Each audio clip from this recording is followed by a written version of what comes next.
Morning and good afternoon to my public health colleagues around the country. I'm delighted to be moderating our webinar today, Collecting and Disseminating Public Health Data by Race and Ethnicity to Advance Health Equity, Navigating the Legal and Non-Legal Issues. This webinar is being hosted by the Network for Public Health Law. The Network for Public Health Law works with local, tribal, state, and federal public health officials, practitioners, attorneys, and policymakers to support the understanding and use of law in public health. As a public health attorney myself, I have benefited from the expertise and resources and work that the network has provided for many years, and I know that is true for many of you all attending today. My name is Isla Haas. I'm a public health attorney and associate professor at Indiana University McKinney School of Law, and I teach and research at the intersection of health law and federal Indian law. We are joined by a remarkable panel. Dr. Annie Fine is a medical epidemiologist and a pediatrician. She currently serves at the Council for State and Territorial Epidemiologists as the Chief Science and Surveillance Officer and Senior Advisor to the Data Modernization Initiative. She previously served New York City's Department of Health and Mental Hygiene for over 25 years. We are also joined by two public health attorneys. Carrie Ragener is a deputy director for the network's Mid-States region, and she previously served as the director of the Public Health Legal Division at the Michigan Department of Health and Human Services.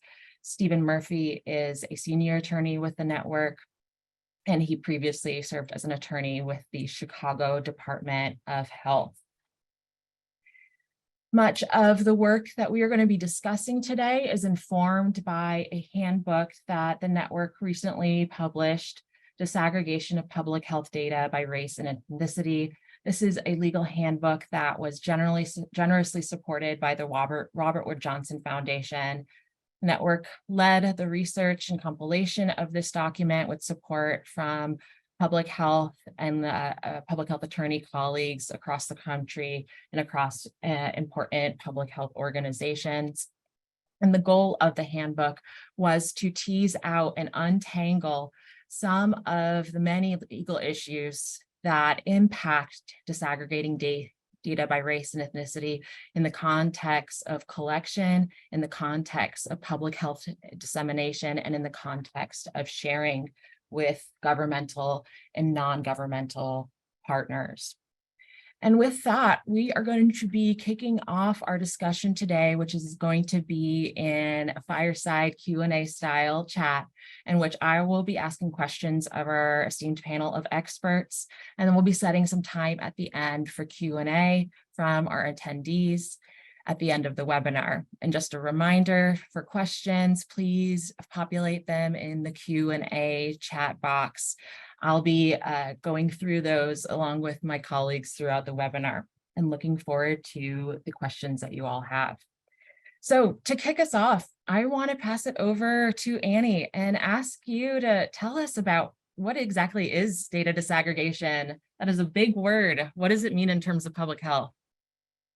Thank you so much, Isla. And first, I just want to say what a pleasure it is to be here today and to have worked with the Network for Public Health Law on this handbook and on this webinar. It really is a critical piece of work, and I wholeheartedly endorse anybody taking the time to read it, because I learned a lot by reading it myself, and it really is an amazing piece of work that is really, really critical. So with that, we'll jump right in. And maybe, Isla, if you could just go to the first slide. So what is data aggregation and data disaggregation? So data aggregation means collecting information from multiple sources and then putting it together. Data disaggregation, which is really what we're going to focus on here, is separating compiled information into smaller units to understand what's going on underneath that big picture. And the most important answer to the question of why is data disaggregation important is that if you can't see something, you cannot address it. So I'm going to give an example of that in the next slide. So this is taken from an MMWR publication, and it came from the state of Hawaii. And it shows COVID-19 case rates indicated on the bottom as cases per 100,000 people, and then separated by race. And as you can see, the traditional race categories, which are Asian, Native Hawaiian and Pacific Islander, white, Black, American Indian, Alaska Native, and other are all here. But when you break them up into subcategories, you can see something very interesting happen in the Native Hawaiian and Pacific Islander box, which is the middle box. So if you break those out and you separate out Native Hawaiian and Pacific Islander, you can see that the rates of COVID for Pacific Islanders are far higher than for Native Hawaiians. So when you combine them, you can't see that. Then if you disaggregate even farther and you break out the Pacific Islanders into different subgroups, you see that the Marshallese population has the highest rate by far.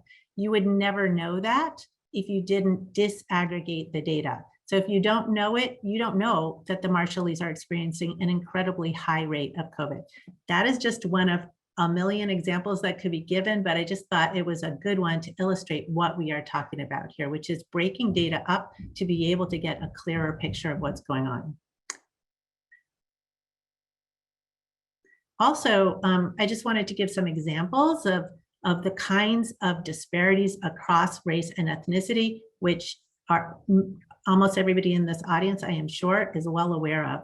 But you can see disparities of COVID across communities of color, or diabetes rates among smaller populations like the Hmong people, or air pollution among certain types of minorities. So these kinds of disparities are everywhere in our society, stemming from historical discrimination and structural racism, and they're just a tiny sample. So we recognize that the race and ethnicity are really social constructs, but when we track data using race and ethnicity, we can understand the impact of those types of historical discrimination on our population and try to address it to improve health equity.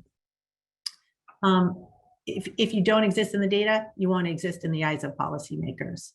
Okay, so that's pretty much an explanation of what I think data disaggregation and the importance of race ethnicity is. That's awesome. Thank you so much, Annie. So a follow-up for you is that, could you help us better understand the flow of public health data, and how does it go from provider to government to other sectors of nonprofits and researchers? And what are the barriers to actually collecting this data, which you've already acknowledged is incredibly important?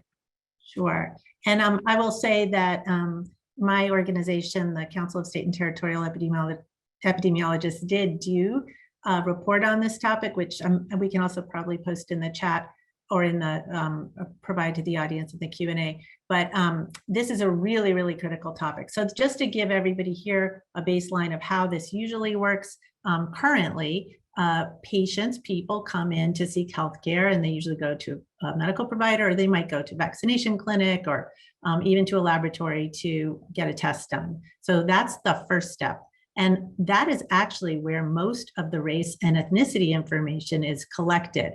Then those healthcare organizations and labs and testing sites, et cetera, report to public health agencies, mostly in the state, territorial, tribal, and local public health authorities, governed, as I don't need to tell this audience, by state and local tribal laws, regulations, policies, et cetera. And then the health departments report those data, turn those data into usable information, combine all the various, lots of raw data reports into usable information. And then generally those public health authorities report a subset of those data up to the national level, so that the national level can use it for situational awareness and national level public health action. I will also note that at the public health agencies, they enrich the data, because the data that comes from healthcare isn't everything. And certainly we know that a lot of times we are missing race and ethnicity data. So public health agencies, if they are investigating cases, will often collect additional information from people through interviews or case investigations, or also from other things like administrative data sets. health information exchanges, et cetera. So they try to bring as much data into their own databases as possible, and then report on to the national level. I think that's pretty much it. The only thing I will say is that there is a modernization effort going on, and that kind of flow is likely going to be transformed over the next few years because of that data modernization. And we can talk more about that if people are interested.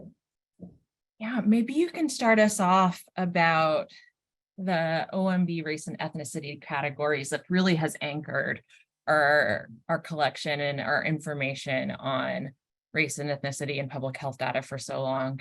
What are these referring to?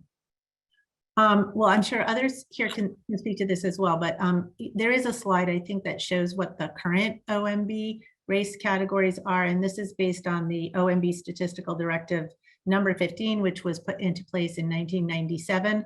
And that was a change from previous 1977 categories. And this was updated somewhat in 2011, but the basic 5 categories, and these are the ones that are in widespread use in almost every public health authority, as well as in most healthcare organizations as well. It's just these 5 categories you see on the screen here, and you can choose more than one.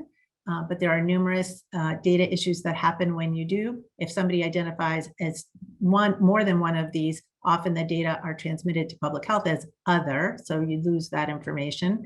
And then the ethnicity is really just 2. It's Hispanic and not Hispanic currently. But there is an effort ongoing to revise that. Well, I think it sounds like a perfect time for you to maybe shed some light on other categories that might be available beyond this standard 5 race to ethnicity categories that OMB established in 1997.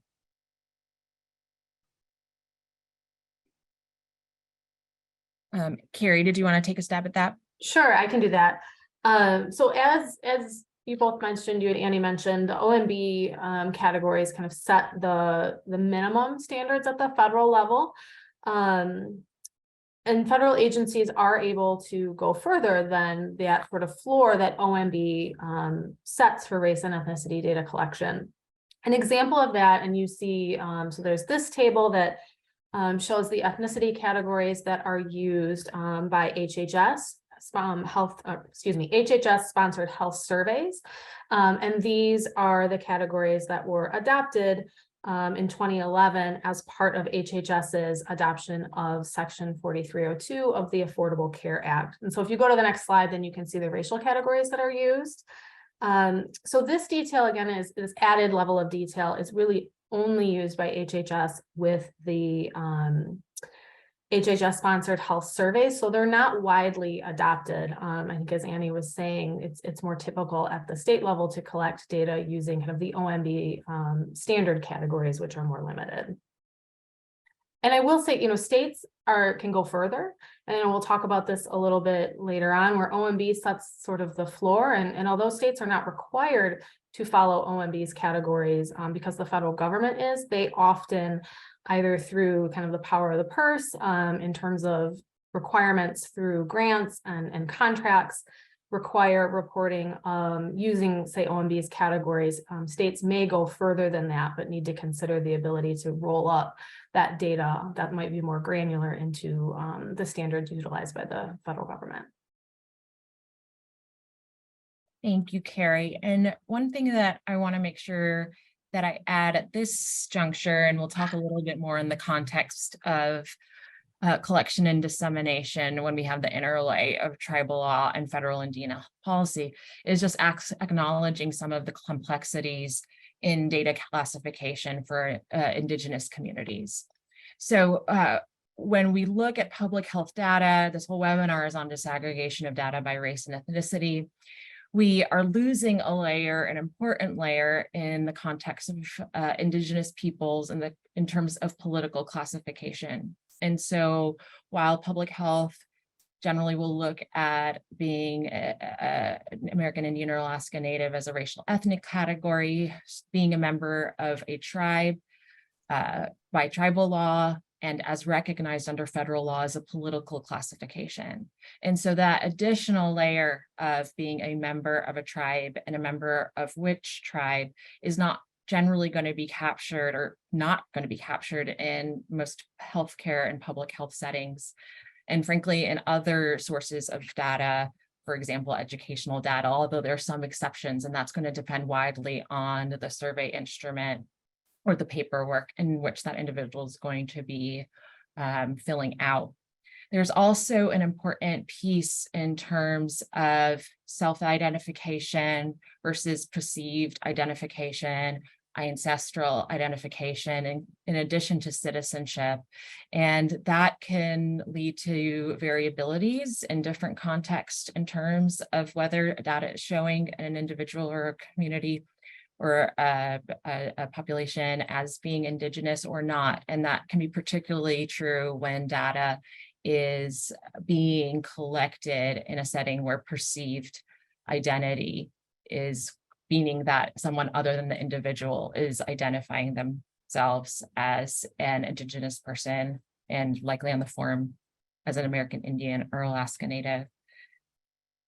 Lots of other complexities that come into play that we might have time to touch on in the Q&A, but there isn't a more heavily regulated racial ethnic group than American Indians and Alaska Natives. A recent survey I conducted found over 80 different definitions of being Indian under federal law, and that's the legal term, what makes it really complicated and difficult when you're trying to collect information from HHS, plus CDC, plus DOJ, plus Bureau of Indian Education, which again can make it really difficult, as Annie highlighted, in having accurate information to make informed policy decisions.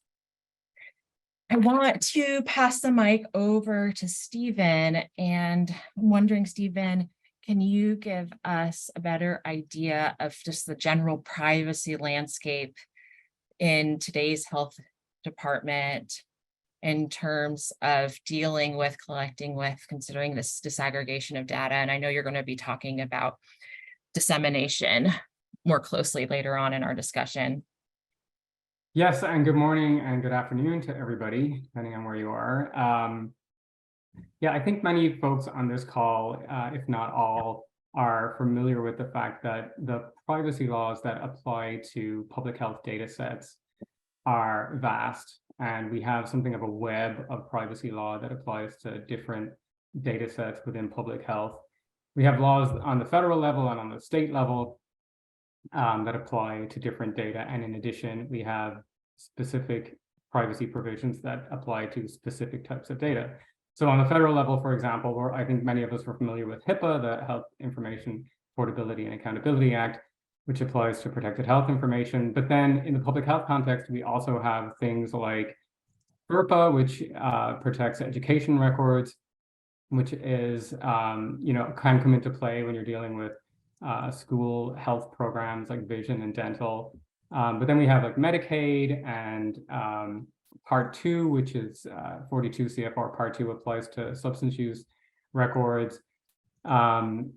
I could go on the federal level. On the state level, then we get into, we often are looking at controlling law on the state level when we deal with things like communicable disease data or HIV or STI or lead. And those are very specific. And so, as public health practitioners, we then have to wade through all of these different privacy laws to determine what applies and if it does apply, what restrictions it brings up. Now, in preparing the handbook, we did determine that we did not identify any jurisdictions that prohibit dissemination of de-identified information. And folks may be wondering, well, why are we talking about privacy when we're talking about aggregated data?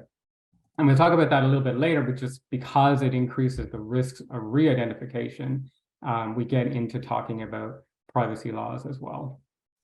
So, Ayla. Thank you, Stephen. All right, Carrie, the baton is back to you. I can't tell you how many times in my practice that as soon as we talk about data, we talk about and data collection, that law is the problem, law is really a hindrance. And I want to hear about what your perspective and what your research found in this area. Thank you. And you can go to the next slide. So one of our key findings in the research and consultations that we had with experts across the country in the handbook and looking at data collection, public health data collection, is that in general, the law is not a barrier to the collection of race and ethnicity data in public health. There are a number of other legal a number of non-legal barriers. Annie touched on some of those, and in our research for the handbook, we heard about things like patient hesitance to disclose, provider hesitance to collect the information at that point of contact, technological limitations, lack of standardization, and those sorts of things. But in general, we found that the law is not a barrier. And interestingly enough, in the report that Annie referenced that CSTE put out looking at barriers to the collection of race and ethnicity data during COVID, they found only 5% of health departments stated that the law was actually a barrier to their collection of race and ethnicity data. So we're starting off, that's some of the good news. Thank you, Carrie. Could you maybe give us a primer on just the legal authority for public health data collection and how and when it's specific in the context of race and ethnicity data? Sure. Next slide. So, generally states and when delegated, local governments have primary responsibility for an authority to protect the public health, and that includes the authority to collect data. Certainly every state requires that certain illnesses and health events be reported to the health department. And law and policy outline the data elements that are required, including race and ethnicity data. So typically state law will impose an affirmative duty on healthcare providers, laboratories, hospitals, and others, and we kind of refer to them generally as mandated reporters, to report diseases of interest, vital events like births, deaths, immunizations, and other types of data to public health. And we found in our research that race and ethnicity data elements are near universally required in disease surveillance, and are often and fairly completely captured with vital events such as death data, and less so in some circumstances, or less complete with immunization information reporting. As we'll talk about probably a little later, the actual race and ethnicity categories that are collected at the state level vary widely from jurisdiction to jurisdiction. As I mentioned earlier, the federal government plays a role in terms of, OMB sets that baseline standard, and then again through the federal government's ability to place conditions on the receipt of federal funds that also facilitates certain data collection at the state level. And if you'd go actually up to the next slide, I want to make sure too for the audience, when we're talking about what is the legal authority for public health to collect data, like what are we looking to, and knowing that many folks on this call may not be attorneys, just want to kind of level set here in terms of, we're talking about statutes, rule, or policy when looking at public health departments' data collection authority. So when we talk about statutes, we might also refer to them as law or an act or legislation, but it's a law adopted by legislative body. So state legislator or the US Congress, and signed by the executive, so your governor or the president. And the effect once passed and signed by the executive is that it's legally binding. You also have administrative rules that are adopted by a state or a federal agency, and those rules have to be within the scope of the agency's statutory authority. And prior to adoption, there is always a notice and comment period for the public. But once that those rules are adopted, they are legally binding as well. Policy then is also adopted by a state or a federal agency consistent with the scope of legislative or administrative authority. Whether or not that's legally binding kind of just depends on the circumstance. And in the context of public health data reporting, typically states have general authority, meaning that the law or an administrative rule provides the health department the authority to collect, say, disease information, vital events, for example, and typically says something general that mandated reporters must provide whatever data the health department requires for those reports. And so then by policy, the health department will typically put out, what data elements, including race and ethnicity, are required. Thank you, Carrie. What about concerns that HIPAA doesn't allow disclosure of protected health information to health departments? Is that accurate? So go to the next slide. Yes, you are correct. We often hear, and in my prior practice before coming to the network at a state health department, we often heard HIPAA as a reason why mandated reporters could not provide the information required under state law to the health department. And that is not accurate. HIPAA is often a perceived legal barrier, but is not an actual legal barrier to public health data collection. And that's because of the public health exception, which is an exception to HIPAA's general rule that requires a written authorization for a covered entity to use or disclose protected health information. And the public health exception allows a covered entity to disclose protected health information to a public health authority, so a health department at the state or local level, federal level, tribal governments, for example, tribal epidemiology centers, for a public health purpose. In addition, HIPAA allows a covered entity to rely on a health department's assessment and representation that the information it's asking for is the minimum necessary. And minimum necessary under HIPAA is another rule that states generally the protected health information to be used or disclosed, you must only use or disclose the minimum necessary for the purpose of the data sharing. And typically that's the covered entity's responsibility, but in the case of public health and the public health exception, covered entities are allowed to rely on the public health department's determination of what is the minimum necessary. So all that to mean in more practical terms is that a health department's determination then that race and ethnicity data must be reported to it satisfies HIPAA's minimum necessary requirement. So then what about the Office of the National Coordinator for Health Information Technologies information blocking rule? Can you tell us what that is and how it impacts public health data collection? Sure. So the Office of the National Coordinator, or ONC, within federal HHS is responsible for the information blocking rule and its implementation. And the information blocking rule is it's intended to counter some overly conservative approaches to data sharing in healthcare that should be occurring, both in the public health space, but across healthcare generally.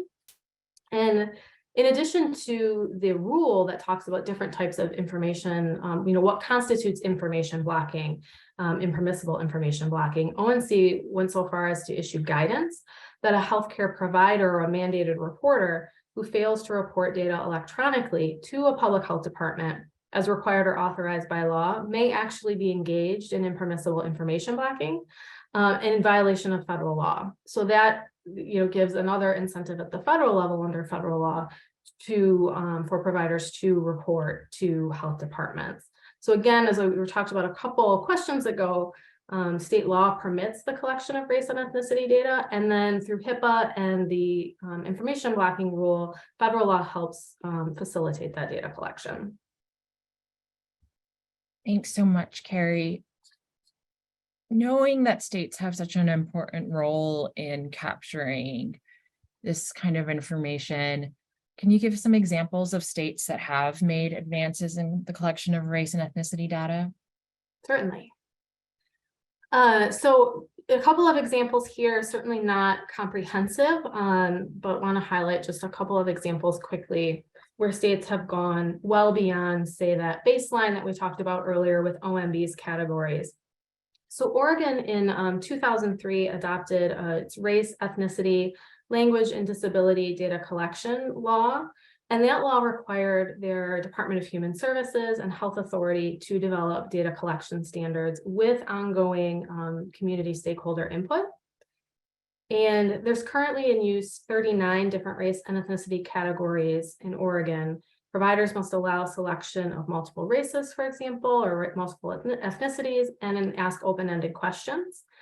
We actually highlight Oregon in the handbook in part because they have developed like robust provider and public education on the importance of asking these questions and collecting race and ethnicity data and how to go about doing so in an inclusive manner.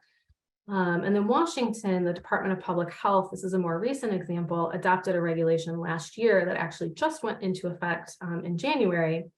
And it requires healthcare providers and facilities to report race and ethnicity, as well as preferred language when ordering a lab test for a reportable condition or submitting a case report.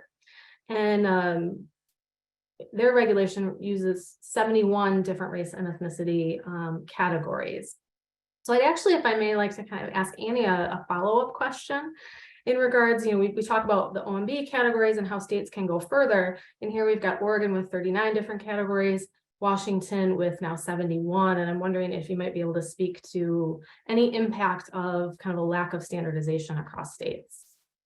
Sure, that's a great question.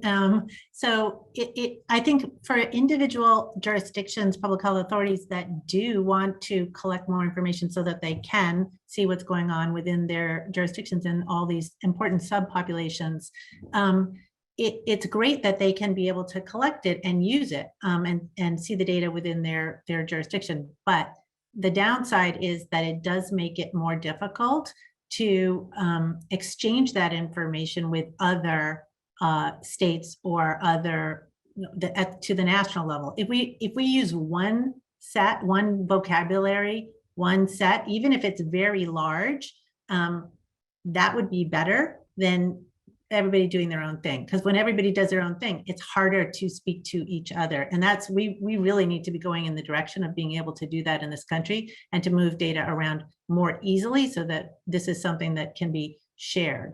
For example, if you have a Hmong population that lives in Boston and one that lives in San Francisco, and they both have elevated levels of diabetes, well, we need to know that. That's not just the Hmong people in one place that have it. So you really want to be able to see that across jurisdictions. Then the other thing I will say is that because in some places, there might be very few people of any particular identity. So you can't necessarily collect information about the one person and display that, because that could out who that one person is. So you need to be able to roll these identities up into larger categories. Also, for public health, we really need denominator data. We can't do anything without calculating a proportion. So if you have 5 people that have something, but you need to know, is that 5 out of how many? Is there 100,000 of those people that live in a jurisdiction, or only 5, and then all 5 have it? So you need that denominator data. So the federal government, the census, and the American Community Survey also have to collect information so that we can understand who the population is residing in our jurisdictions, and then use the information we collect so that we can understand what's happening within those populations. Hope that's helpful. That's very helpful. Thank you. And I just want to, before we move on, I want to acknowledge a typo on the slide. The Washington regulation was 2000. It should be 2022, not 2002. But to be fair, 2022 feels like 20 years ago. So completely reasonable mistake. And thanks for noting that. Annie, we're going to be transitioning into discussion on how law and policy can be used to address non-legal barriers. But I'm just wondering, given your substantial expertise, given the work at CST is done, is there anything you want to add to our list of the non-legal barriers that makes data collection of race and ethnicity difficult? I know you've already started touching on some of this. So I know it's been mentioned, hesitancy for the person to give the information, hesitancy by providers to collect it. I think that there's a lot of work that could be done to improve not only what categories we use, but how we collect information from people and enable them to identify themselves. There are lots there's lots of places where people make assumptions about who people are. Somebody might show up for care and they look at them, or they look at their name and they say, oh, this is what you are, and write it down. That is not, we need to do what is the best practice for how do we explain why this is important, what the information is going to be used for, and show people that to make them comfortable about sharing that with public health or with healthcare, and then the way that if we enable people to do that, and then the way that that information is shared all along these data pipelines that take information from the healthcare setting and they report it to labs in test orders, or labs report it to public health, or healthcare organizations report it to public health. All those pipelines don't use standards right now that are the same. So we need to work on that, about how we can make those data flow without having to re-enter it or recollect it at each stage along the way. So those are really big barriers to how the data are collected in the first place, and then how they're shared, and then how they're reported. There's a lot of issues that I see in the questions, which are very legitimate, about how we compile the data. Like, we take all this information and a lot of times people collapse it. They say anybody who identifies as Hispanic is just Hispanic. They don't even count what race they are. So people disappear in the data. Or sometimes, as I mentioned, people with multiple racial identities get collapsed into other or multiracial.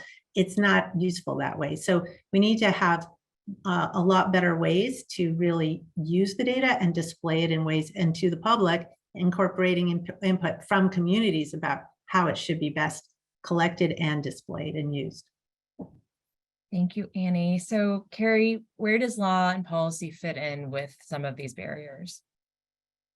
Thank you. Go to the next slide. So again, while the law itself is not a barrier to data collection, that's what we found. We also, in the handbook, make several recommendations on how law and policy might be used to improve data collection and help address some of the non-legal barriers that Annie was just talking about.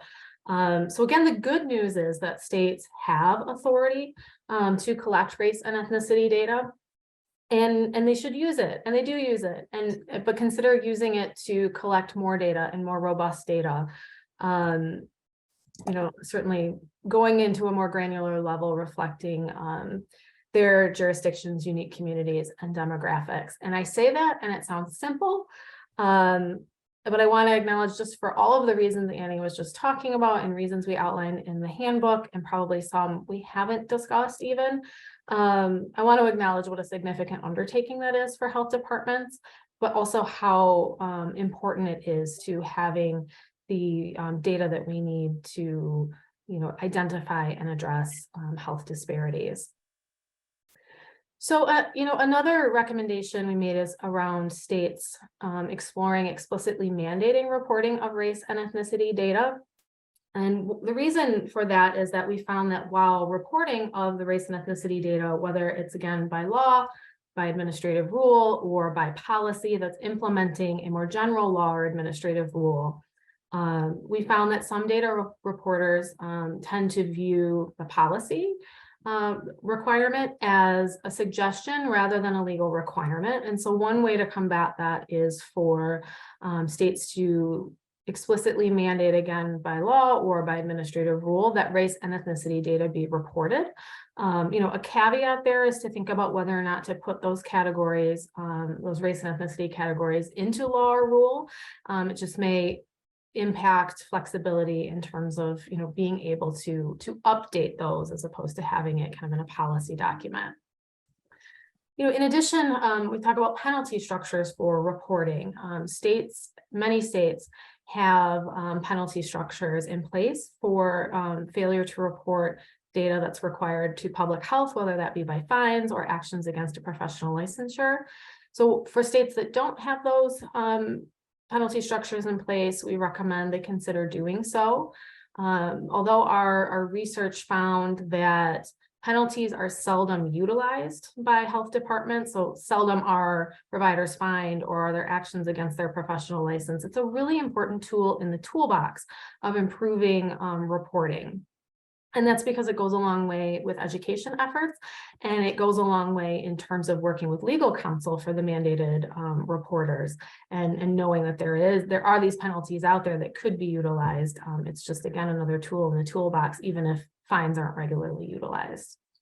We'll go to the next slide, please.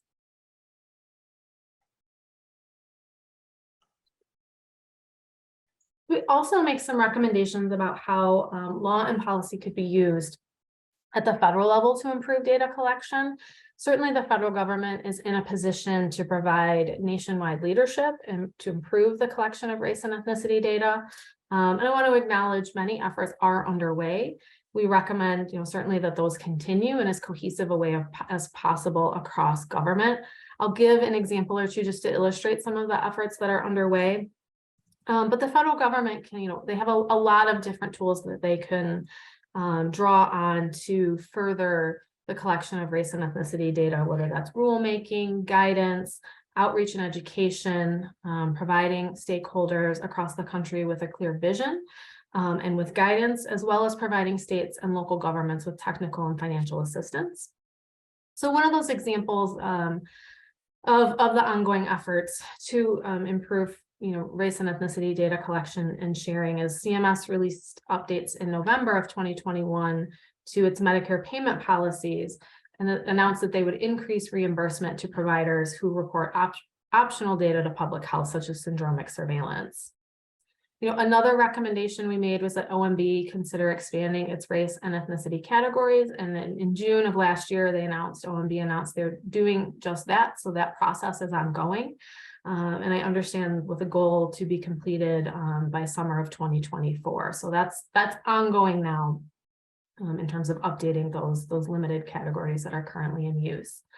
And finally, while data modernization funding under the CARES Act and other legislation and appropriations has allocated, I think, more than $1 billion now to updating public health data infrastructure, there are really no ongoing requirements outside of the current allocations. And there needs to be sustainable funding. And so one of our recommendations is that Congress consider codifying ongoing requirements and sustainable ongoing funding to maintain a modern interoperable public health data system at all levels that includes the collection and analytic capability of race and ethnicity data. And while $1 billion plus sounds like a lot, and it is a lot, I just want to acknowledge and put into context some of the funding estimates that are out there for sustainable funding for a modern public health data infrastructure. And those range from over $7 billion over the next 5 years to more than $36 billion over 10 years. So you can see the context there that while $1 billion is significant, we've got a long way to go to get to sustainable funding. Thank you, Carrie.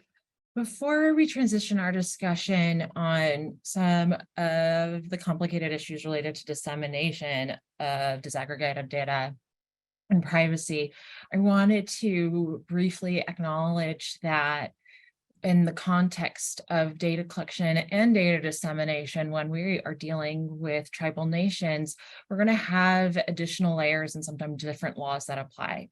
So tribes as sovereign nations have inherent public health authority. It is not based on the federal constitution. It is not based on federal law. It is an extension of tribes as governments and part of that governing contract between a government and their citizens. Now, tribes have been exercising their public health authority since time immemorial. It has looked different during different contexts, just like any other health department. And it's important to acknowledge that our default rule when we're talking about conflicts of jurisdiction, so which government's law is going to apply, that tribes are always going to have authority over their land and their people. Now, as an extension of colonization and genocide, federal law has forced certain policies on tribes that allow for some restriction of tribal jurisdiction. But I would say, despite these rules being complicated, tribal public health authority has not been reduced or infringed under federal law. And so tribes will sometimes and often have their own public health codes that might be implicating data. They might have research codes that might be implicating data, collection and reporting requirements.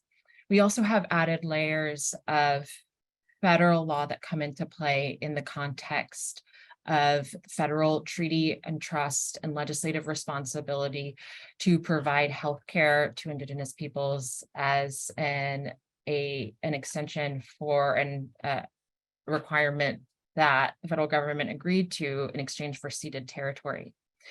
And so that means that we have a very complicated health system in which a Native person might be accessing care through the federal, three-tier federal system. So through direct government care, through Indian Health Services, through government-funded care, through a tribal 638 contract, so tribally operated by contract with the federal government using federal funds, or through Urban Indian Health Center, again, through federal funding. And so we have those three tiers that are operating in what we call that federal system. We have some instances of the provision of healthcare at the tribal level that is separate from 638, although that it's not very common, it's becoming increasingly common. And then we have a person who might be accessing care through any other private or public health facility that may or may not be on tribal lands or on state lands or at another federal facility like the Veterans Health Administration. So we have, when we think about collection in the context of healthcare settings, we have data that's going to implicate Indigenous people and tribal members at differing federal facilities, tribally operated facilities based on that contract with the federal government, the urban Indian health centers, but that data might also be captured at a private practice primary care setting on state lands, but involves that individual tribal member or Native person. And that would be going through the system of collection and reporting at the state level.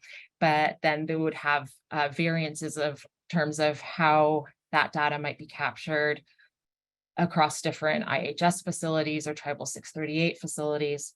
And so you see with this kind of very complicated setting of just healthcare, let alone all these other health-related surveys and non-health related surveys that implicate public health analysis in the context of health inequities, there's just a lot of pieces that are moving around. And there has been chronic gaps in terms of both data access and data quality involving Indigenous people and tribal members. And while it's very easy to say, okay, improve data quality, improve data access, we also run into tensions in terms of tribal sovereignty and data ownership and tribal decision-making in terms of how that data is being used, where is it being housed, how is it being presented. And so collecting more accurate and a better quality and more comprehensive data regarding Indigenous communities is important, but tribes as sovereign nations, as governments, are going to have a substantial interest in how that data is being used, how it's being collected.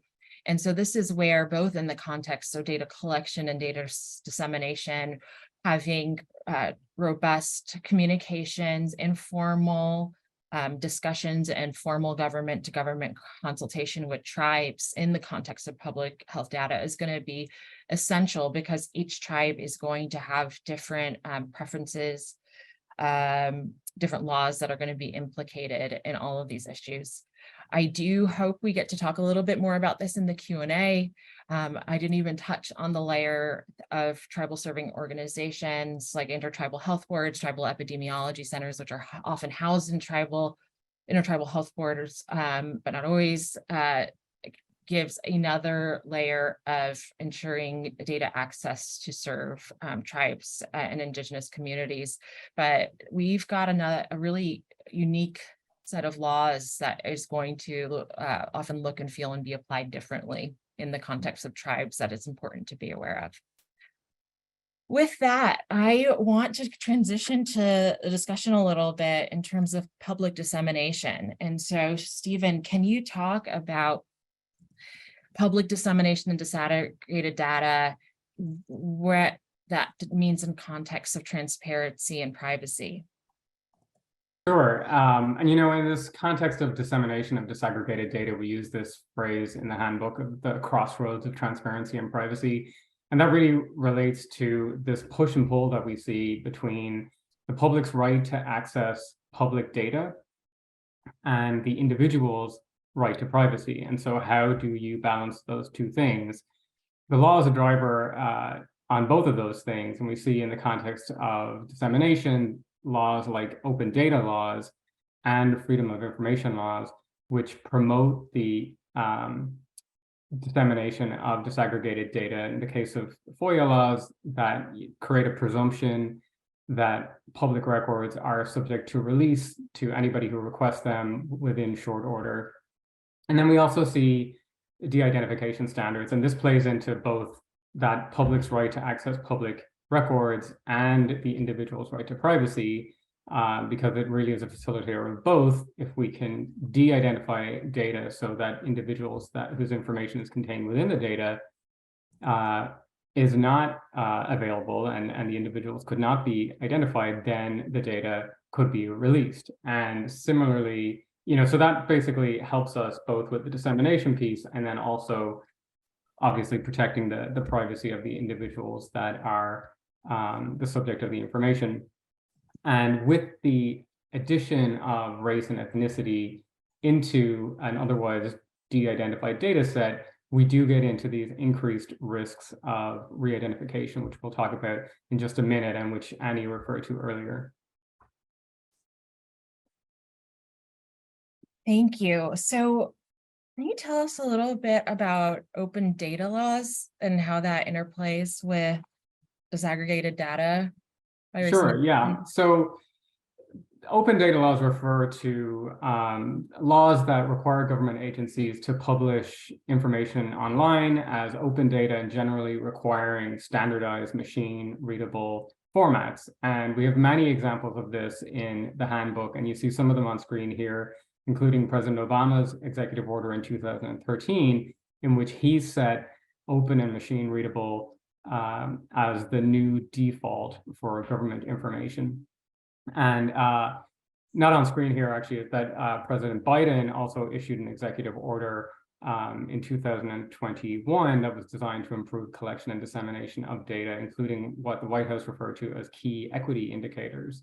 And the guidance there was to, or rather the order required the director of the Office of Management and Budget, who we heard about earlier in these OMB categories, but to issue guidance on how to make data open to the public in human and machine readable formats.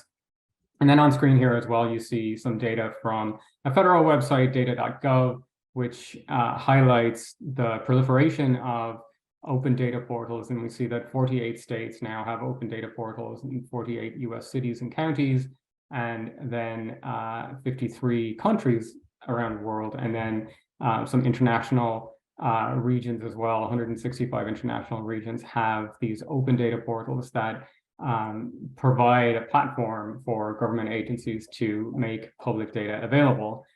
And then 16 states have laws that mandate that data be made available on these open data platforms. And these laws tend to differ slightly, but generally they require this kind of mandating that data be made available, and often identifying a chief data officer that monitors these types of things. There's another example from New Jersey, actually, that I just wanted to mention from 2020, a law that was passed in New Jersey that required the publication of certain COVID data that included age and race and ethnicity and gender on its website. And that was significant because the data that was included there included some data that would typically have to be removed in the context of de-identifying data under the safe harbor method, which is something that's contained within HIPAA. So many different examples here of this government policy around open data. Thank you, Stephen. And so relatedly, what about freedom of information laws? Yeah, so freedom of information laws are another big driver of dissemination of disaggregated data. And freedom of information laws, again, every jurisdiction, every state that we looked at has a freedom of information law that is similar to the Federal Freedom of Information Act, and generally requires that government agencies release public records to anybody who requests them in short order, and that public records has been interpreted broadly to include data. And there's an example on the screen here just to illustrate the impact that freedom of information laws can have in advancing health equity. And this was a headline, actually it was a front page story on the New York Times in July 2020, that stated that Black and Latino people have been disproportionately affected by the coronavirus in a widespread manner that spans the country throughout hundreds of counties in urban, suburban, and rural areas and across all age groups. And this story came out of a freedom of information request that was made by the Times to the CDC that was initially denied by the CDC. And then after the Times filed a lawsuit against the CDC for the data, the CDC did release data. And so the Times was able to access data for 974 counties around the US that involved a data set involving 1.5 million infected individuals. So if you go to the next slide, there's a very helpful graphic that was created by the New York Times showing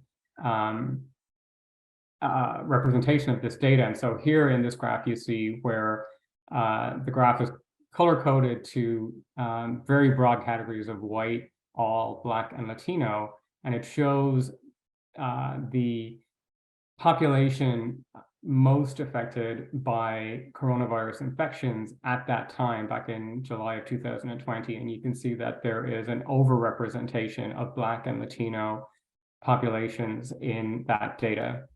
Now, there was some pushback to this particular case because there was a lot of feeling that the CDC had released data that could identify individuals, and so there was some controversy around it, but I did want to use it just as an example of how freedom of information laws can help advance health equity in the dissemination of disaggregated data. Thanks so much, Stephen. So thinking about both these freedom of information laws and privacy laws, what if you are a public health practitioner and a public health attorney, how do you think about complying with both while still ensuring that you're advancing your public health goals? Yeah, so this is something that public health practitioners face all the time. This public health agencies get FOIA requests for data every day of the week, and that typically requires the release of these public records. And so those requests typically go to the program, and the program has to compile the data, but many of these program folks are also very keyed in on privacy and have taken their privacy training. And so they are then faced with one set of laws, these public records or sunshine acts that generally mandate release of information. And on the other hand, they're also subject to these privacy laws that, generally speaking, lock down information, particularly identifiable information. And so to reconcile that, or to try to interpret these freedom of information laws in light of these privacy laws, we look to the exceptions and the exemptions that are contained within these freedom of information laws.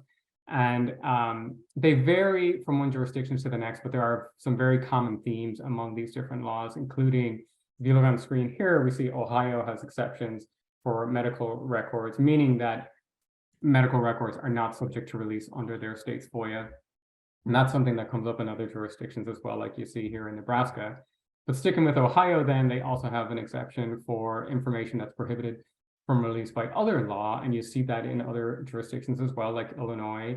Nebraska also has an exception for data that's submitted to Nebraska's prescription drug monitoring program. And also Tennessee has an exception for individually identifiable health information that's created by their health department. New York has an exception for records which, if disclosed, would constitute an unwarranted invasion of personal privacy. That is something else that also pops up in a lot of jurisdictions. We see that in Illinois as well, which is the next on the list here. Illinois has an exception for a clearly unwarranted invasion of personal privacy.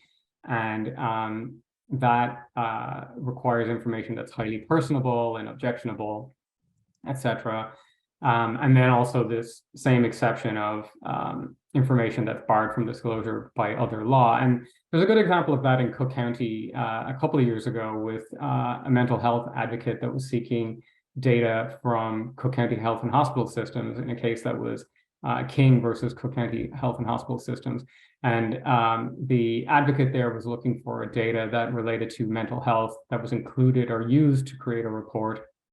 And the court there sided with the government agency that was trying to restrict the release on the basis that the information was protected by Illinois' Mental Health and Developmental Disabilities Confidentiality Act. So basically just saying this is protected by another confidentiality law, therefore it's not subject to release under FOIA. And then just the last example here in California, there's a court rule that, or rather a rule that comes up in cases generally that weighs the public interest in releasing information versus the public interest in not releasing information. Thank you, Stephen. Lots of questions in the chat, and I'm sure even more that folks haven't typed in. Let's start talking about re-identification risks when we're talking about data disaggregated by race and ethnicity. Yes. What does that mean? Let's do it. And I also invite Annie to jump in here with her insights. But generally speaking, these re-identification risks that we're talking about, the re-identification refers to this risk, and I'm borrowing a definition here that you see on screen, the ability of an interested adversary to use reasonable efforts to match details in the de-identified data set to distinct persons sufficiently to contact them. So basically using data in an otherwise de-identified data set to link it to other data and identify individuals that are the subject of the information. And that was the biggest risk, or the most common risk that we identified in this context of disaggregation of data, because as you add in race and ethnicity, you tend to increase the risk of identifying somebody from the data. And Annie gave some examples earlier about you have some jurisdictions where you may have a low number of people from a specific group that could lead to their identification if the information is released.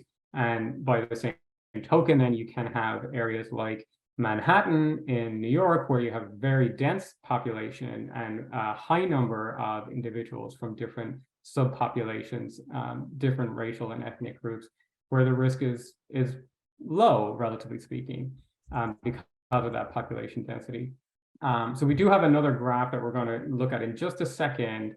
But before we do that, I just want to ask Annie if she has any other thoughts or insights as well about these risk of re-identification that comes from keeping race and ethnicity in a data set. I don't know if you're going to address this, Stephen, but it's a real risk for sure. And you can imagine, especially if you are reporting something like even specific outcomes, like let's just say you're reporting how many deaths happen, and you break things down into age groups, and then you have children under age 5. Well, how many children under age 5 die in a particular place? And then how many of those are of a particular race? You can imagine how the race or ethnicity information associated with age can really point to a particular person. So that's where these are real risks that we do have to be careful about. And I don't know if you're going to address how we try to prevent that, which is not easy to do. Yeah, let's talk about that in just a second. But before we do that, I just want to point to this graph here that, and again, Annie, feel free to chime in here, but we had another contributor to the handbook, Daniel Barth Jones, who is a privacy expert and a statistician.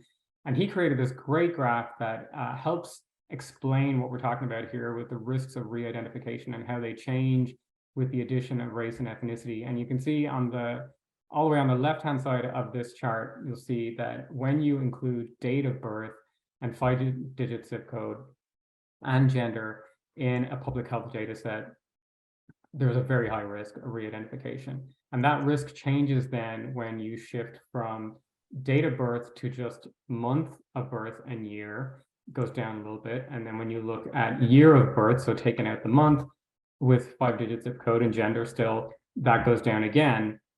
But that risk then does change when you look at date of birth with a 3-digit zip code.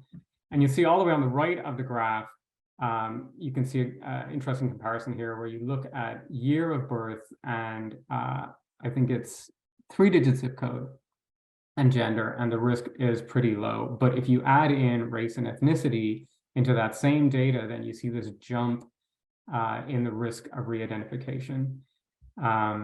So that, it's kind of narrowing in on certain data types, but you can imagine with other data elements, then that risk can shift around. Any thoughts on that, Annie, before we move on? No, I think you covered it well there. Great. Okay. I'm not an epidemiologist, but I like to play one on TV. Actually, I like to defer to very qualified people who can do that. So, yeah.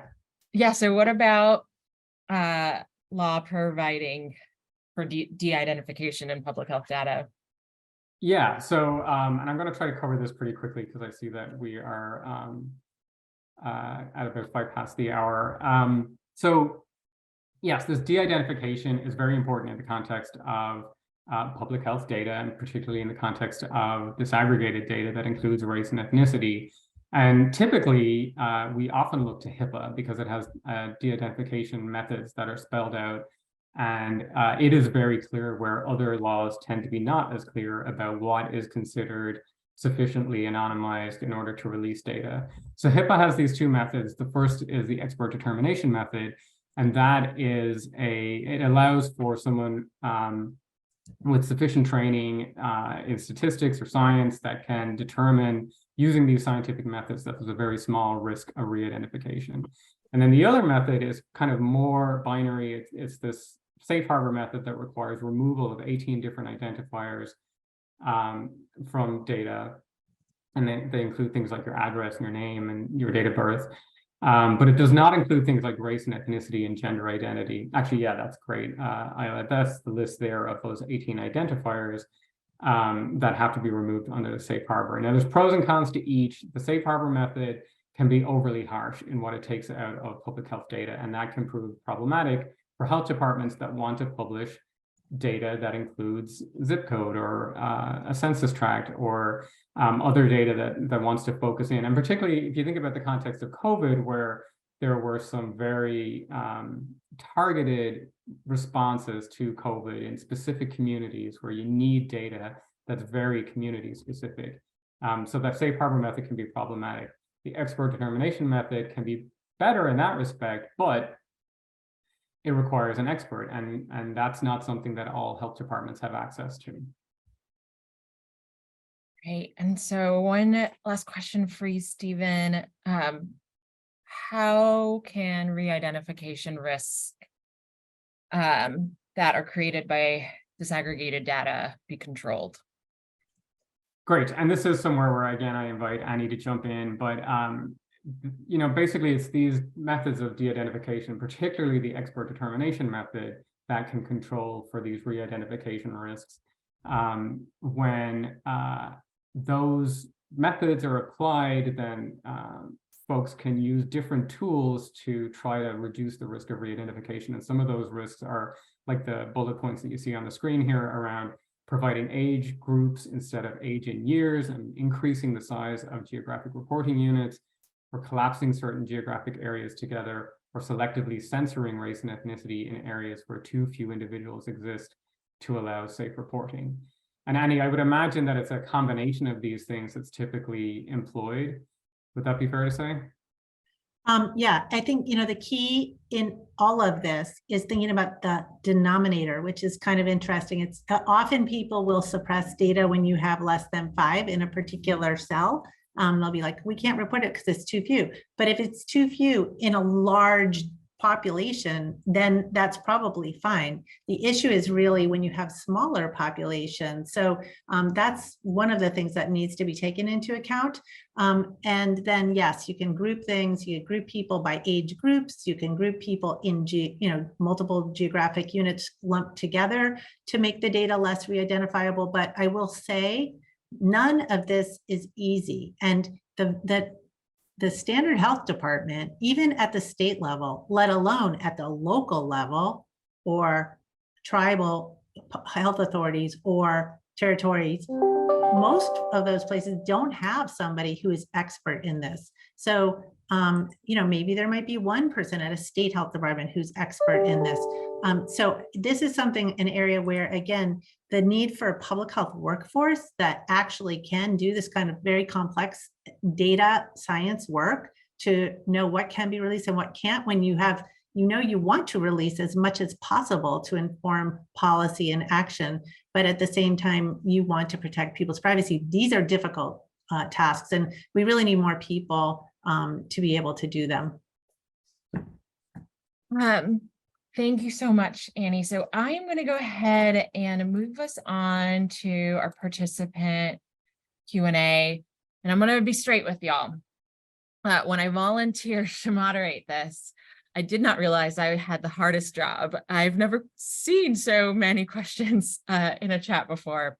So I beg your patience as you see the profile, and I try to look at this very small typing of the questions, and I'm going to have to try to consolidate, summarize, paraphrase, and unfortunately, I'm going to dismiss some questions just in the interest of time. We are going to get a report of the questions, and insofar as we are able, provide additional responses. Particularly, I guess I could speak for myself only in the context of tribal law and federal Indian law. So feel free to email me as well.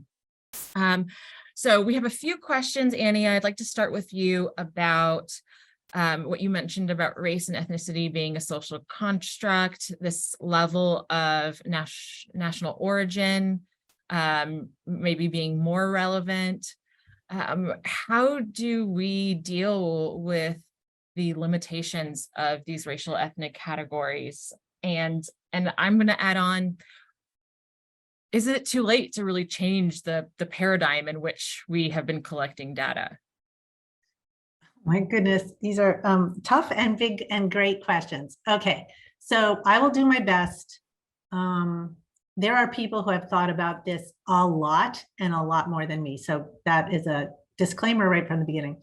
But the concepts of race and ethnicity, and especially as they are currently construed in the current OMB 5 categories, are definitely limited, and they really, the concepts of what is your race, what is your ethnicity, what is your nationality, what is your ancestry? These are the types of questions that get asked, and all those concepts are intertwined. There is no great definition of what one is versus the other. And I will say that CSDE did participate in a listening session with the OMB recently, where we did provide our perspective, and we gathered some input from our members. And one of the things we said was that OMB needs to try, the federal government does need to try to define these as best as possible, but we also have to recognize that they are not easy to disentangle. And how somebody identifies, if I identify as Puerto Rican, that might mean that I was born in Puerto Rico. It might mean that I have Puerto Rican residency for whatever that means. And it might mean that my parents were Puerto Rican or my grandparents were Puerto Rican, or it might just be that that's how I identify. So I moved there, who knows?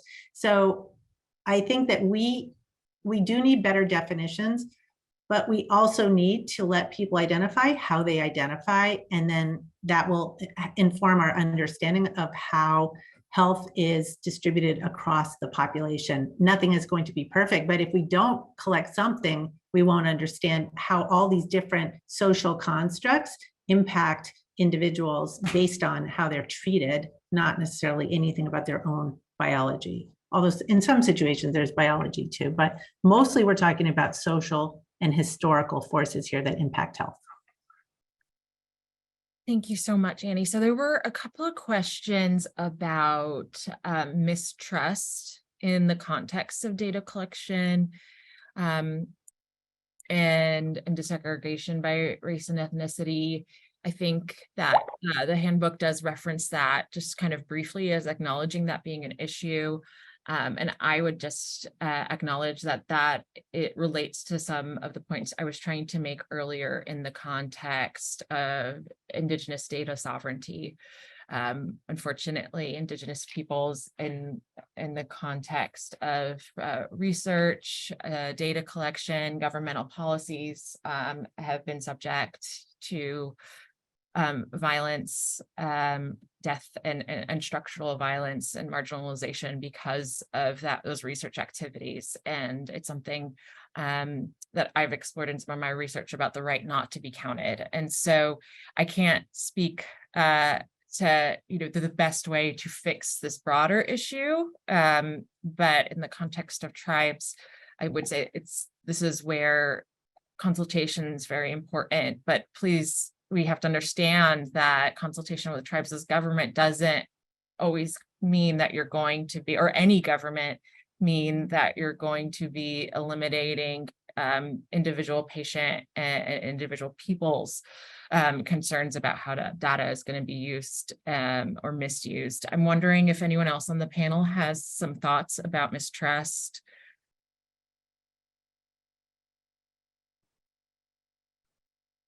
I would call that a big problem with maybe no easy solution. I did see a comment folks had made, I think, in regards to the Oregon law that Carrie had mentioned about stakeholder engagement being really important into getting that on the ground. And so I think that was true for all of public health and public health surveillance policies. That's instrumental in ensuring that policies are implementing that mitigate real concerns of the communities that we're trying to serve. There was a question, and Carrie, I'm going to toss this one to you, about state law mandating the collection of race and ethnicity data, a question about whether that might run afoul of certain constitutional issues. So in terms of the collection, I mean, I think we found states are able to mandate collection of race and ethnicity data. I think where I would be concerned about running into constitutional issues would be then in how that data is used and analyzed, and then particularly interventions created. You could run afoul of constitutional issues there. And I think, that would need to be a part of the analysis of any kind of use of the data. And I'd like to actually hear thoughts, because I've been kind of pondering this. I saw that in the chat, throughout the webinar, if any of the other, my colleagues or panelists have any other thoughts. I do not, Carrie. I think I don't have anything to add on to what you mentioned. Thank you, Carrie and Stephen. We've got a question about instances of emergencies, public health emergencies like COVID-19, in which there might be like temporary waiver or overriding particular public health privacy laws. Stephen, is that something that you can speak to? Yeah, I mean, I think during the course of the pandemic, we saw perhaps, situations where the need kind of overcame other barriers, shall we say, where there was a need to publish data and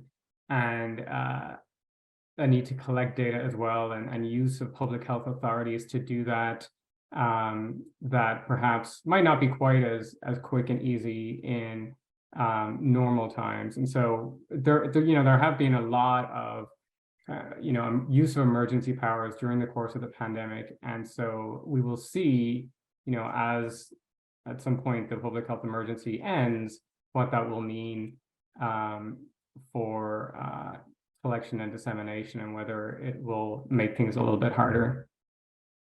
Could I add to that? Absolutely. So yeah, there were a lot of emergency declarations and laws, including the American CARES Act, that required submission of race ethnicity data, for example, with laboratory data. I'm going to tell you that though that happened, and it probably did make some difference, it still did not result in complete information. And the problems are structural in the sense that what I was talking about before, that there's no good way to both capture data from the person when they go for care and then make that data go along the whole data pipeline to get where it needs to go. So when somebody orders a test, they have to re-enter that information, collect that information, re-enter it into manually into some kind of order form or on paper. And then when a public health department gets it, sometimes they don't even get it. And then they have to go interview that person again. And a lot of what that results in is incomplete information. And the law can't change that. It can make it a little bit better, but we need to fix our public health data infrastructure, and that takes funding and it takes people. And unfortunately, the amount of money that's been dedicated to that so far is not sufficient to do that across the country. So that's true for this type of information. It's true for a lot of type of information. But if we want better information to inform health inequities and our ability to address them, we really need to improve the data system as a whole. Thank you, Annie. Stephen, I got another question for you. I'm not sure if you have any thoughts on this, but I would say a lot of our discussion was really focusing on public health data that was being generated in a healthcare setting and then transmitted to health departments. Do you have any thoughts about data that's generated at the health plan level? For like health insurance, and any thoughts about this could be Carrie and Stephen, you both might have thoughts on this in terms of what that means in terms of collection and dissemination. Yeah, so I guess outside, and I'm assuming that the question is kind of taking this outside of the government context and looking at other contexts, but then obviously you're not going to have freedom of information laws, but you still do have de-identification standards that can be used in any setting. And so I think, then also public health doesn't necessarily collect that data. But so I guess in terms of collection, I wonder if Carrie has any thoughts on how things might be different in the context of like a private insurer versus another context. Yeah, I agree. It should be outside of the public, public health and their authority to collect this data. So you could certainly, and Isla, could I trouble you to just summarize the question for me again? I was working on kind of responding to some questions in the chat, and I want to make sure I caught it. Well, thank you so much because you're making my job easier. So the question was about data generated at a health insurance level that might be disaggregated by race and ethnicity. How is that data? How can that data that's collected be used to support kind of governmental public health programming and policies? And I think Stephen spoke to some of the privacy concerns. Yes.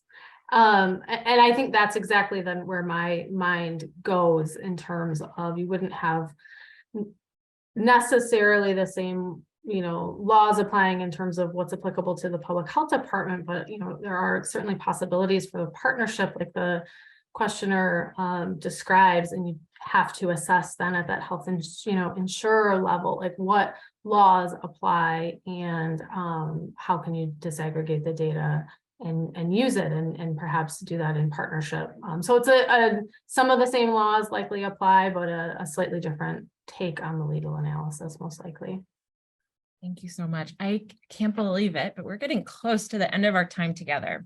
So I want to make sure that I provide a link to the handbook. It's also going to be made online in conjunction with these slides, as well as the CSTE handbook that Annie had mentioned. As a reminder, we are going to get a list of the questions and do our best to kind of tease through them and see if there's any follow-up. But speaking for myself, I'm happy to respond to emails that I receive. For example, I saw a question about whether a particular federal statute applies to tribes. As you can imagine, it's a very unique analysis of whether laws of general applicability do or do not apply to tribes. Some of the case law is a little conflicting, so I'm happy to kind of work through folks with those issues. I want to end with our last few minutes asking each of the panelists to see if there's any final thoughts, something that you wanted to mention but you didn't get a chance to thus far, maybe piggyback off of a comment that one of the other panelists had made. Annie, can I start with you? No, I'll just say that as usual, I learned a lot from the conversation here. And I think this kind of collaboration between the public health law community and the epidemiology and data science and informatics community, as well as the communities that are affected by all of this work, is something that we need to continue and to really, really push forward so that we can make a difference. And, you know, this is really about justice. You know, we're talking about health, but really it's about justice. And I just want to say there's so many questions, and I've been also trying to answer them through the webinar, but it just shows it's wonderful how engaged the audience is. And there are a lot of challenging questions here. And I think we should really look at them and understand the questions, as well as try to move towards getting answers and working together, continuing to work together. Thank you, Annie. Carrie.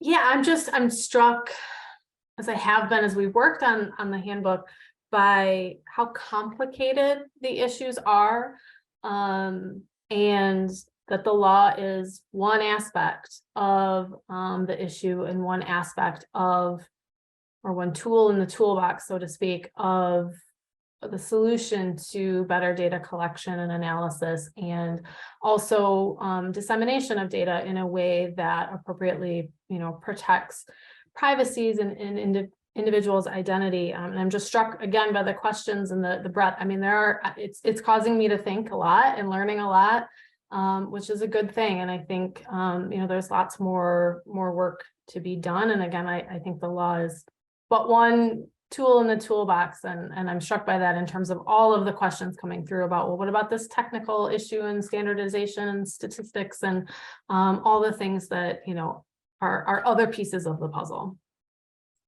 Thank you, Carrie. Stephen. You know, I think first, the number of people that registered for this webinar made it very clear that this is a topic that is front of mind for a lot of people. So it's certainly something that we will continue to spend time on, and I would not consider the issue to be all wrapped up. I did want to second something that Annie mentioned earlier about workforce within public health, and that need to strengthen the workforce, particularly as it relates to qualified people that can use the expert determination method, and training folks on safe harbor method of de-identification. And then another thing that I didn't get to, but policies and procedures within health departments around dissemination of disaggregated data and around release of data. All of those things are important, and I hope that we can touch on those in maybe a future resource or a future webinar. And I do thank everybody for the questions. It will give us many things to think about as we continue to plan more resources that we can make available. Wonderful. So my thanks to our panelists, but truly my thanks to the over 400 of you that have not signed off yet. I feel like I can speak for everyone that we cannot do the work that we do in terms of technical assistance, research support, and education without hearing from the on-the-ground work that you are doing. And I know the last few years and have been and continue to be challenging for public health practitioners. And so we thank you for all you have done to protect your communities and communities around the country and the world. So with that, I will see you next time, hopefully safely in person sometime soon. Take care, y'all. Thank you.